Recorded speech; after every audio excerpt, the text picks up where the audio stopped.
blocages dont Dieu est à l'origine, le but de Dieu dans ce que tu poursuis là, que tu n'arrives pas à voir, tu ne fais que poursuivre, tu ne fais que prier, tu ne fais que poursuivre, tu fais des plans, tu fais des stratégies, tu as tout, mais il te manque la chose là qui t'arrache la paix. C'est Dieu qui te résiste, et c'est ça. C'est à ce moment-là que je vais parler avec vous, la mauvaise résistance, sinon ce que j'ai appelé la résistance active.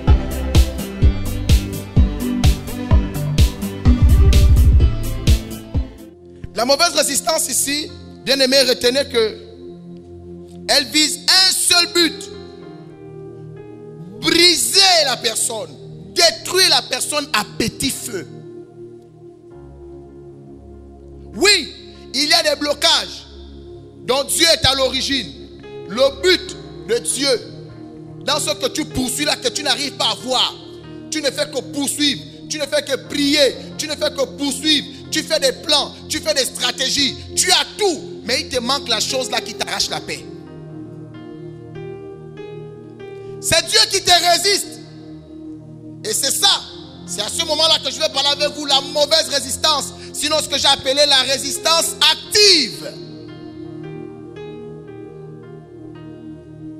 Et le but de cette résistance, Dieu va te détruire à petit feu. Il te tue lentement. La Bible dit la résistance de l'insensé le perd. Ici, là, je parle maintenant de l'insensé. Alléluia. Et l'orgueil est la cause de cette résistance. Dis avec moi l'orgueil. Oh non, je vous dis bien aimé, ça c'est un truc. Même s'il faut que tu fasses le jeûne d'un an et que c'est dans ta vie, bien aimé, il ne faut pas que l'orgueil soit cité dans ta vie. Lecteur, Jacques 4, 6 et 8. Il accorde au contraire une grâce plus excellente. C'est pourquoi l'Écriture dit: Dieu résiste aux orgueilleux, mais il fait grâce aux humbles. Soumettez-vous donc à Dieu, résistez au diable, et il fuira loin de vous. Approchez-vous de Dieu, et il s'approchera de vous. Nettoyez vos mains, pécheurs, purifiez vos cœurs, hommes irrésolus. Homme irrésolu. Un orgueilleux est un homme irrésolu, un vrai insensé. Bien aimé, quand l'orgueil est dans le cœur d'un homme, bien aimé, c'est mauvais. Dieu prend plaisir à résister aux orgueilleux. Alléluia. Et vous savez, si vous avez de quoi noter, il faut noter. L'orgueil est la mère de la jalousie. L'orgueil est la mère de la rébellion, le mensonge, l'insoumission, la sorcellerie, le vampire, l'ingratitude et la sournoiserie. Bien aimé, un orgueilleux, quand l'orgueil est dans la vie de quelqu'un, bien aimé, il va devenir jaloux. Quand on voit les personnes jalouses, bien aimé, c'est l'orgueil. Quelqu'un ne peut pas avoir plus que moi. Toujours en train de convoiter. C'est pourquoi la Bible dit, ils demandent, ils ne reçoivent pas. En fait, ils ne demandent pas. Ils sont dans la convoitise. C'est l'orgueil. Si tu as la jalousie en toi, il faut savoir que l'orgueil est derrière. Tu as de l'orgueil. Pourquoi tu jalouses? Pourquoi tu jalouses le bien d'autrui? Tu vois quelqu'un bien et tu as mal. Pourquoi?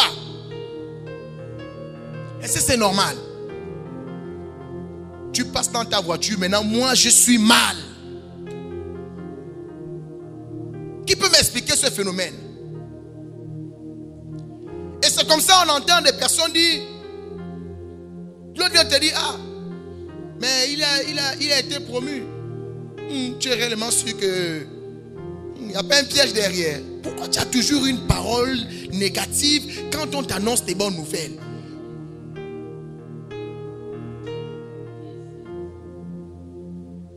Tu vois quelqu'un avec un bien, tu vas sortir des phrases comme du genre, oh mais ça c'est rien, mais je crois que j'avais ça aussi, hein. Qui t'a demandé si tu avais ça? Arrête la jalousie. Tu as de l'orgueil. Et c'est pourquoi à cause de tel comportement, Dieu va te résister.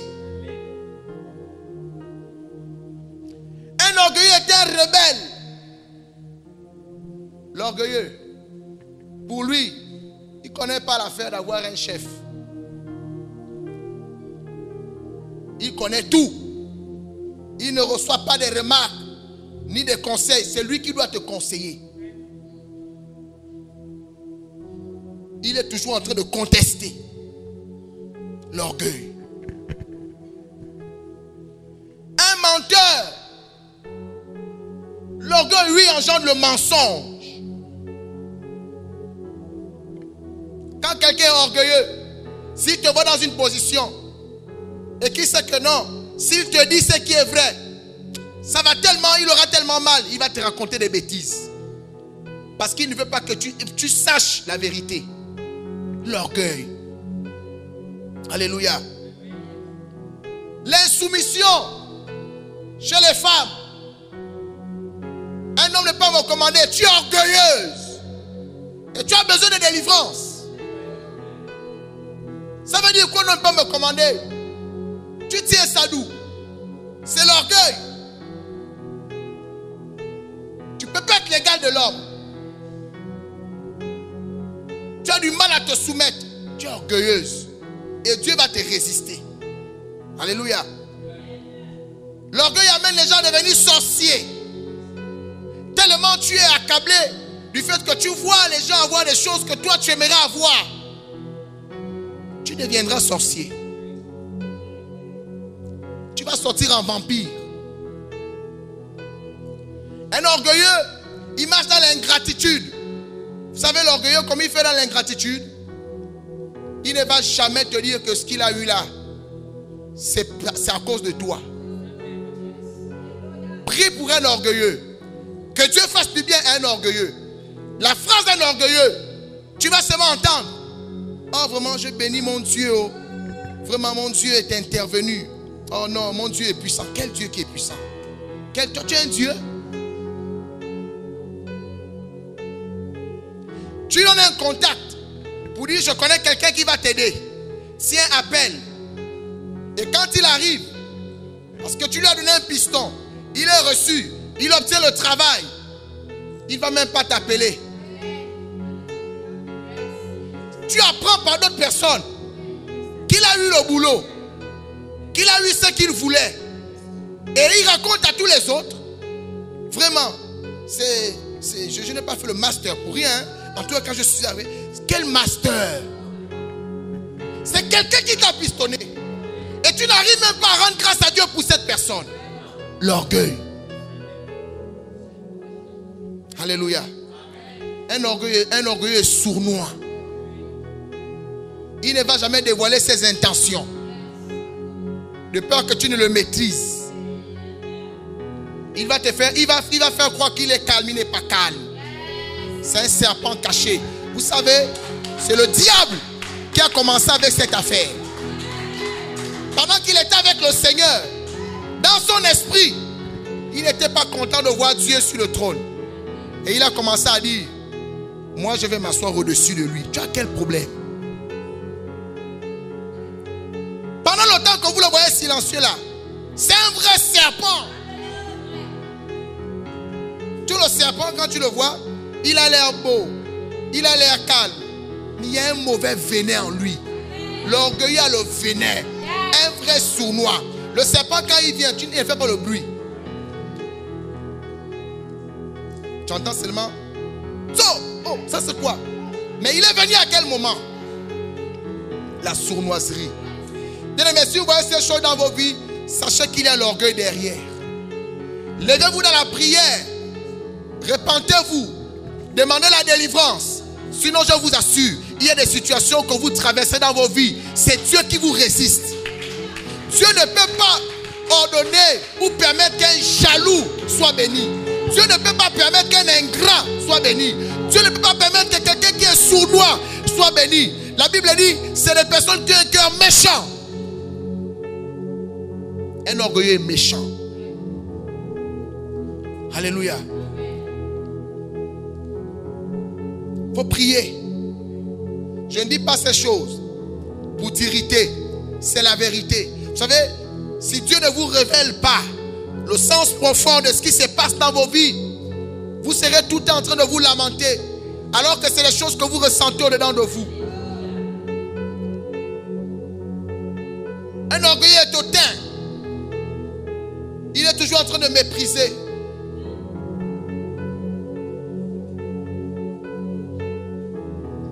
C'est quoi le problème? Pour lui, les gens sont toujours en bas. Dieu va te résister. Alléluia. Tu veux que Dieu cesse de te résister? Il a dit dans le livre de Jacques 4. Je vais reprendre la lecture à partir du verset 6. Il accorde au contraire une grâce plus excellente. C'est pourquoi l'Écriture dit: Dieu résiste aux orgueilleux, mais il fait grâce aux humbles. Le verset 7 dit: soumettez-vous donc à Dieu et résistez au diable. Vous savez ce que la parole de Dieu veut nous révéler ici? La Bible dit: Dieu résiste aux orgueilleux.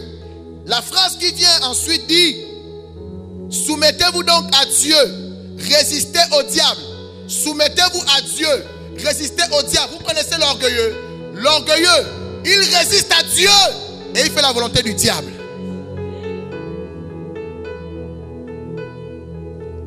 La jalousie, le mensonge, l'ingratitude, c'est pour la gloire de qui? Un orgueilleux ne sait pas qu'il fait la volonté du diable et il résiste à Dieu. Ce que Dieu lui demande, il dit ne fait pas. Il refuse la vérité. Il refuse la soumission. Mais il s'attache aux valeurs diaboliques. Il préfère laisser la jalousie être dans son cœur.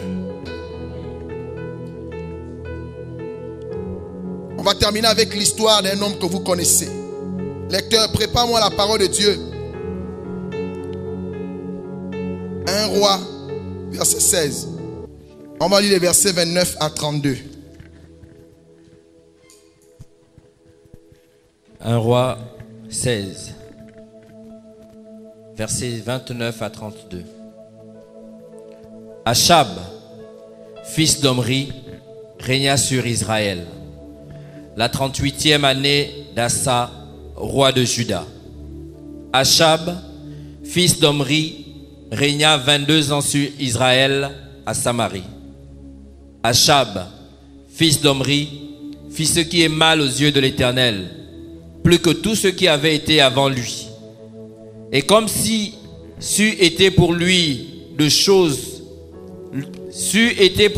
de choses de se livrer au péché de Jéroboam, fils de Nébat, il prit pour femme Jézabel, fille d'Ethbal, roi des Sidoniens.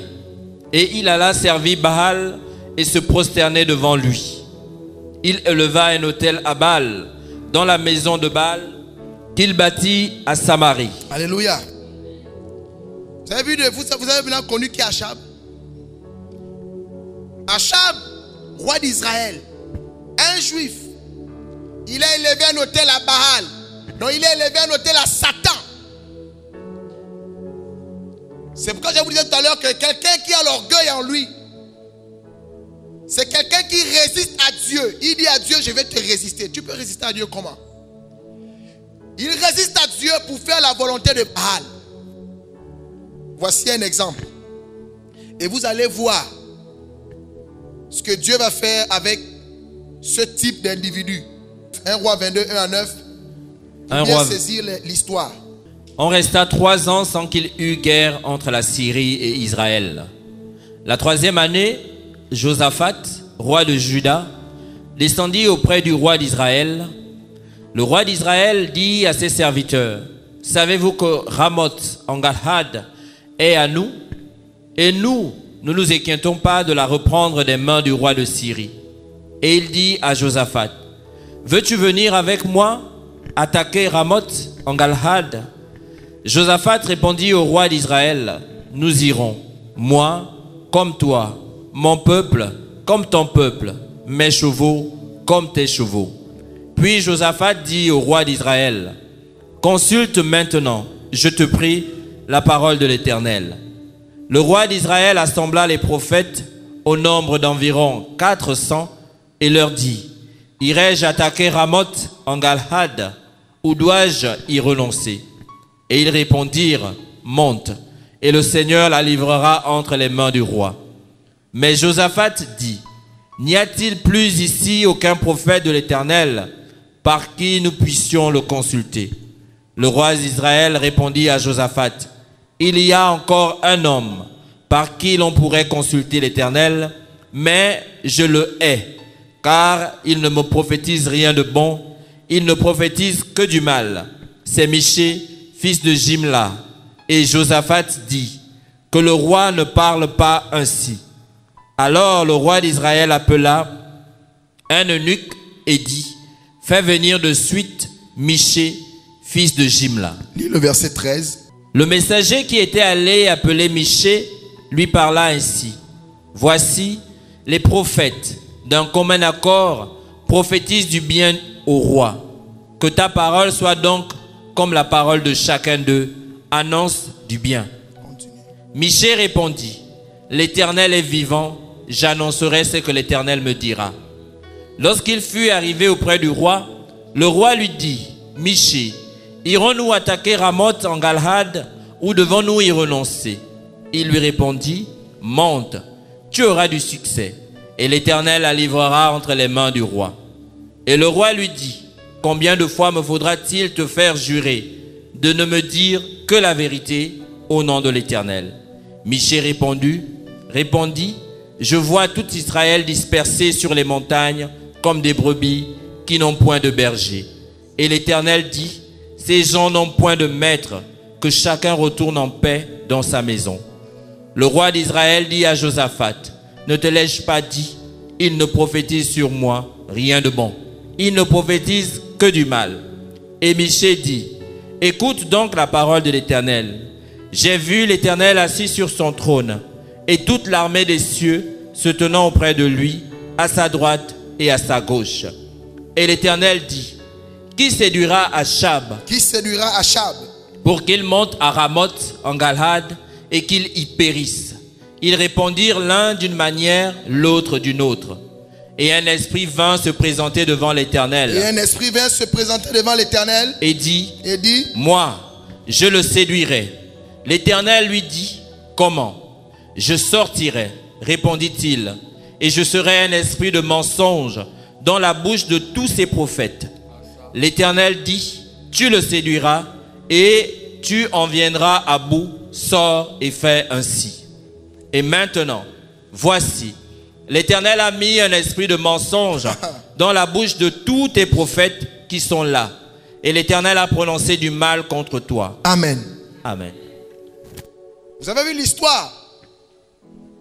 Vous allez comprendre pourquoi est-ce que le Seigneur a fait ainsi. Allons-y dans Ézéchiel 20, versets 30 à 33. C'est pourquoi, dis à la maison d'Israël, ainsi parle le Seigneur, l'Éternel. Ne vous souillez-vous pas à la manière de vos pères, et ne vous prostituez-vous pas à leur abomination, en présentant vos offrandes, en faisant passer vos enfants par le feu. Vous vous souillez encore aujourd'hui par toutes vos idoles. Et moi, je me laisserai consulter par vous, maison d'Israël. Je suis vivant, dit le Seigneur, l'Éternel. Je ne me laisserai pas consulter par vous. On ne verra pas s'accomplir ce que vous imaginez. Quand vous dites, nous voulons être comme les nations, comme les familles des autres pays, nous voulons servir le bois et la pierre. Je suis vivant, dit le Seigneur, l'Éternel. Je régnerai sur vous à main forte et à bras étendus et en répandant ma fureur. Alléluia. Le verset 31 de ce chapitre 20 d'Ézéchiel dit, en présentant vos offrandes et en faisant passer vos enfants par le feu, vous vous souillez encore aujourd'hui par toutes vos idoles. Et moi, je me laisserai consulter par vous. Alléluia. Dieu demande, est-ce que moi, Dieu, je peux me laisser consulter par un orgueilleux? Est-ce que je peux me laisser consulter par quelqu'un dont le cœur est méchant? Et voici ce qu'Achab voulait faire. Vous avez lu qui était Achab. Pendant qu'il va offrir des holocaustes à Satan, il veut quand même consulter le Seigneur. Vous savez ce qui arrive à un orgueilleux? je vais annoncer à tous ceux qui ont le cœur rempli d'orgueil, à ceux qui sont jaloux, qui sont rebelles, qui marchent dans le mensonge et l'insoumission, la sorcellerie, le vampire, l'ingratitude et la sournoiserie. Quand vous allez vous lever pour aller chercher un prophète, la Bible dit, Dieu va ordonner à un esprit de mensonge de rentrer dans la bouche du prophète pour te dire ce que tu veux entendre, afin que tu persévères dans la voie qui va te tuer. Dieu ne se laisse pas consulter par les orgueilleux.